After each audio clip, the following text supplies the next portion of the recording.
who listen later, I know.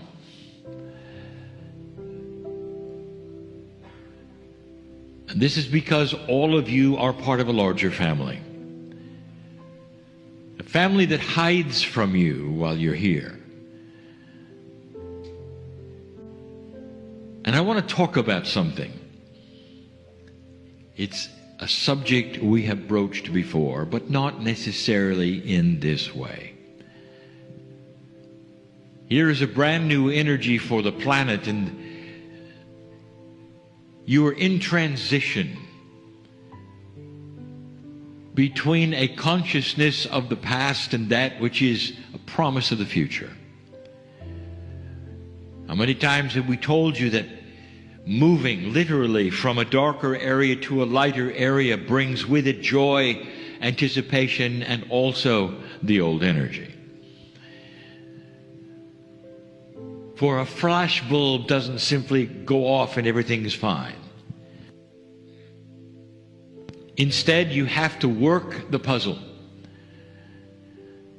We've given you many channels about what takes place when you move from a lower to a higher place. Some of the habits, some of the biases, some of the things you don't even know you've done. There is one thing, however, which is common to most. Something that has got to be cleared. Not because there's old things attaching to it. Something that has to be cleared because of who you are. And when you hear what it is, you'll know. For we've spoken of it before. So let's begin at the beginning. Things that you should know about yourself. Not what you've been told is there. Things spiritually that are so true and beautiful that perhaps you've forgotten. Things that are not taught today in the spiritual systems that you have. Not like this. I want to go back to the beginning. And the beginning, as I am going to see and say, is with the teaching that began. Dear ones, you have a creation story all over the planet. Various cultures have various creation stories. The one that in this culture you may have grown up with, the most popular one, is very similar to the one that we teach as the seeding of the planet. So listen again for just a moment about this amazing thing that took place biologically, esoterically, with humans about 200,000 years ago. There was a shift, a change, a major one. And if you wipe away all of the physics of it and the physicalness of it, what really took place was a beautiful switch, an implantation within the human being of discernment of light and dark. The knowledge for the first time of the Creator. Free choice to see it or not. Intuition. Beauty. Discernment. All of these things were new.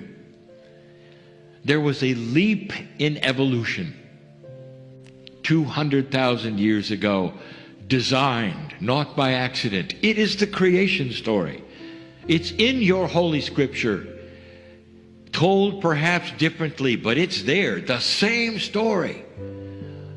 That you are human beings, mammals like any other on the planet, and something happened. An angelic force came down. And with the creation story you heard, it was the Adam, it was the Eve, it was the Garden of Eden, all metaphors, again, for what took place that we've told you about. where you received the beautiful knowledge of light and dark, discernment, choice. It's all over the planet. So now I'm going to put you in the place of the Creator, just for a moment. The question of, like, what would you have done? Let's say that you have the mind of God. And let us say that you have seen this miracle. It's gone by design and you were watching it. What would you do next after the seeding had been complete?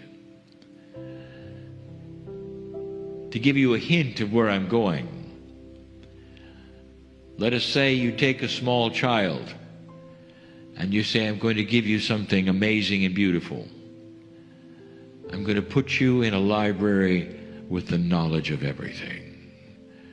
And you can then choose between the books. And then you go away and you say on the way out, oh, sorry, we never taught you to read.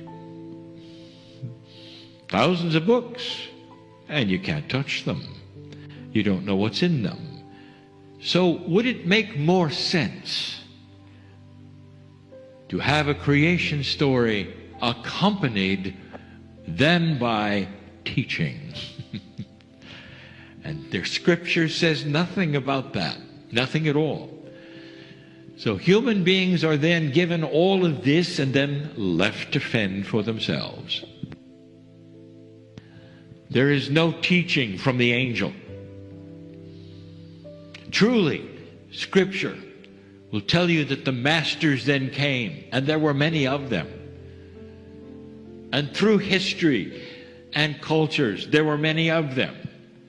But the source that did the seeding, the angelic energy that had the force behind the creation story, simply left. And you were on your own, and then the stories began that you hear. But my story is different. It's more logical that the seeding occurred and the teaching began. You cannot take that kind of a change, place it on humanity, and walk away.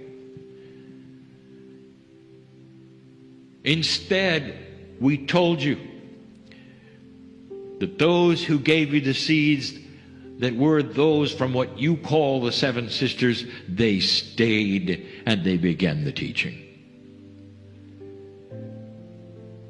Now the actual seeding began a long time ago.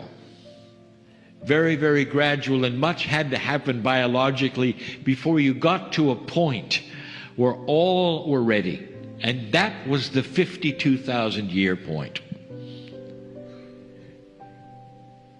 There have been 2 cycles of the wobble of earth involved in human's civilization, where you were there in a succinct enough way to create that which you have done. Everything leading up to 52,000 years ago was preparation. And then came Lemuria.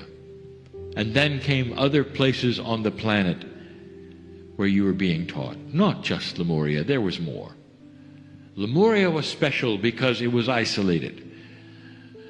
And that means it could last far, far longer without any kind of visitation in the 30,000 years that the Lemurians were Pleiadians and had Pleiadian teachers.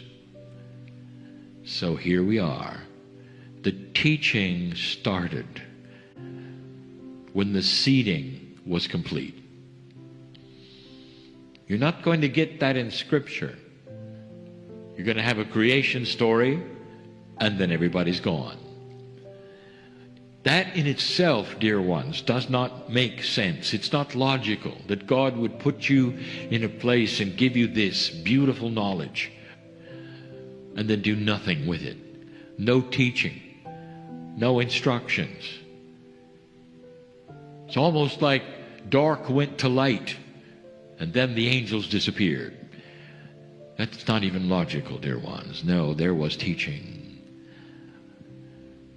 And the first things that were taught, the first things, with the teaching wheel with 5 spokes, was, who are you? That is what the Pleiadians wanted you to know, where you were from, what this was about, how it works. All the teaching was there. The teaching of the return to the middle, the teaching that you have God inside, and the seeds of those who were teaching you. Oh, magnificent human being, I know what that reflection looks like. It's time. And so it is.